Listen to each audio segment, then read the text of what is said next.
মাত্র দুটি উপকরণ দিয়ে এইভাবে খুব সহজ পদ্ধতিতে বাড়িতে সন্ধ্যাবেলা চায়ের সাথে বানিয়ে ফেলুন। এই ব্রেড পটেটো রোল স্ন্যাক্সটি খেতে ভীষণই সুস্বাদু হয়। হ্যালো ফ্রেন্ডস, মাদার কুক চ্যানেলে সবাইকে স্বাগত। আজকে আমি আপনাদের সাথে শেয়ার করব ব্রেড পটেটো রোল। এই ব্রেড পটেটো রোল বানাবার জন্য এখানে আমি 4টে আলু নিয়ে নিয়েছি। আলুগুলোকে আমি সেদ্ধ করে রেখেছি, গোটা আলু খোসা সমেত সেদ্ধ করে রেখেছি। আর এখানে নিয়ে নিয়েছি 5 পিস মতো ব্রেড। এরকম আমি 5 পিস মতো ব্রেড নিয়ে নিয়েছি। তো প্রথমে আমি আলুর খোসাগুলো ছাড়িয়ে নেব।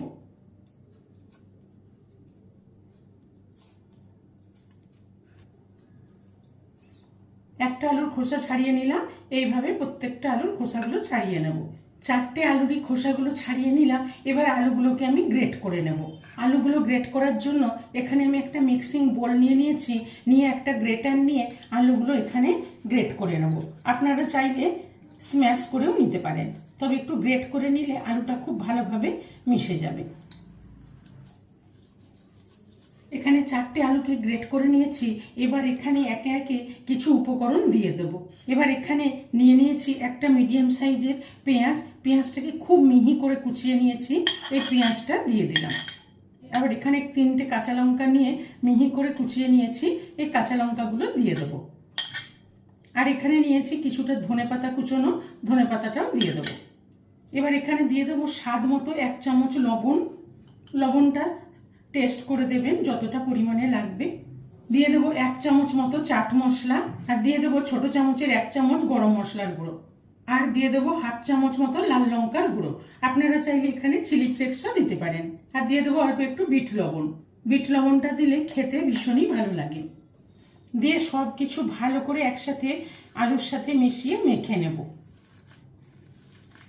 সন্ধ্যাবেলা বাড়ি থেকে অতিথি এসে গেলে চট করে আলু পাউরুটি দিয়ে এই স্ন্যাক্সটি বানিয়ে দিতে পারেন। এই আলু আর ব্রেড মোটামুটি বাড়িতে সবারই থাকে। খুব চট করে এই স্ন্যাক্সটি চায়ের সাথে বানিয়ে নেওয়া যায়। খুব সুন্দর করে আলুটা মেখে নিলাম। এবার আলুটাকে আমি সরিয়ে নেব। এবার এখানে নিয়ে নিয়েছি ব্রেডগুলো। এই ব্রেডের সাইডগুলো আমি হালকা করে একটু কেটে নেব। প্রত্যেকটা ব্রেডের এরকম সাইডগুলো হালকা করে একটু ছাড়িয়ে নিলাম। এবার এখানে একটা বাটিতে আমি কিছুটা জল নিয়ে নিয়েছি। আর দিয়ে দেবো অল্প একটু লবণ। লবণটাকে ভালো করে জলের সাথে মিশিয়ে নেব। এবার এখানে আমি জলের মধ্যে পাউরুটিটাকে একটু এপিটোপিট করে ভিজিয়ে নেব। নিয়ে 2 হাতে তালু দিয়ে এইভাবে আস্তে করে জলটাকে আমি চেপে নেব। আমি এইভাবে ভেজিটেবিল চপও বানিয়েছি। এবার আমি আলুর পুর দিয়ে এইভাবে খুব চটজলদি স্ন্যাক্সটি বানিয়ে নিচ্ছি। দিয়ে এবার আস্তে করে পাউরুটি দিয়ে আমি রোল করে নেব।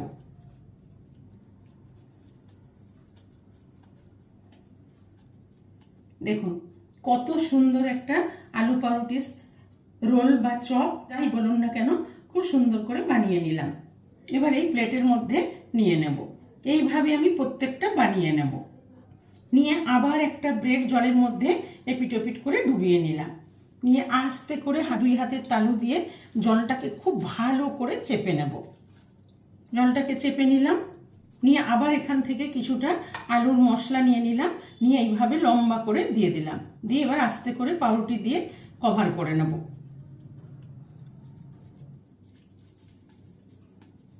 পুরোটা কভার করে নিয়ে আবার হাত দিয়ে এইভাবে একটু রোল করে নেব। আবার একটা কত সুন্দর রোল বানিয়ে নিলাম। এইভাবে আমি প্রত্যেকটা চপ বানিয়ে নিলাম। এবার আমি এইগুলোকে ভেজে নেব। তবে আপনারা চাইলে এইভাবে বানিয়ে ফ্রিজেও স্টোর করে রেখে দিতে পারেন। যখন ইচ্ছা হবে তখনই ভেজে নিতে পারবেন। তো আমি এখন এইগুলোকে ভেজে নেব।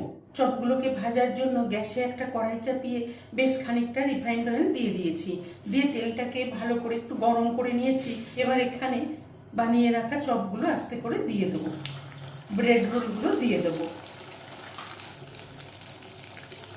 আমি এখানে 2টো ব্রেড রোল দিয়ে একটু আগে ভেজে নিলাম। তারপরে এবার আস্তে করে উল্টে নেব। গ্যাসের ফ্লেমটা লো টু মিডিয়ামে রেখে আস্তে করে ব্রাউন করে ভেজে নেব। এবার একবার উল্টে দিলাম।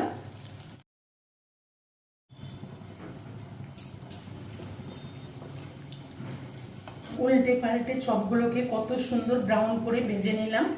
এবার চপগুলোকে উঠিয়ে নেব। কত সুন্দর হয়ে গেছে ব্রেড পটেটো রোল। এবার এগুলোকে উঠিয়ে নিলাম। এবার এখানে আস্তে করে আবারও বাকি চপগুলো দিয়ে দেব। আরেকটা চপও দিয়ে দেব। আগের চপগুলোর মতোই এই চপগুলোকেও ব্রাউন করে ক্রিস্পি করে ভেজে নেব।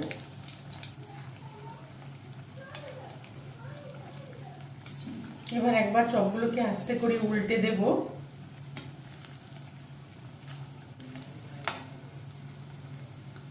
এই ব্রেড রোলগুলোকে উল্টে পাল্টে ভালো করে ভেজে নিলাম। এবার এগুলোকে উঠিয়ে নেব। চপগুলোকেও ভালো করে দেখুন কত সুন্দর হয়েছে। খুব সুন্দর করে চপগুলো ভেজে নিলাম। এবার চপগুলো গরম গরম পরিবেশন করে নেব।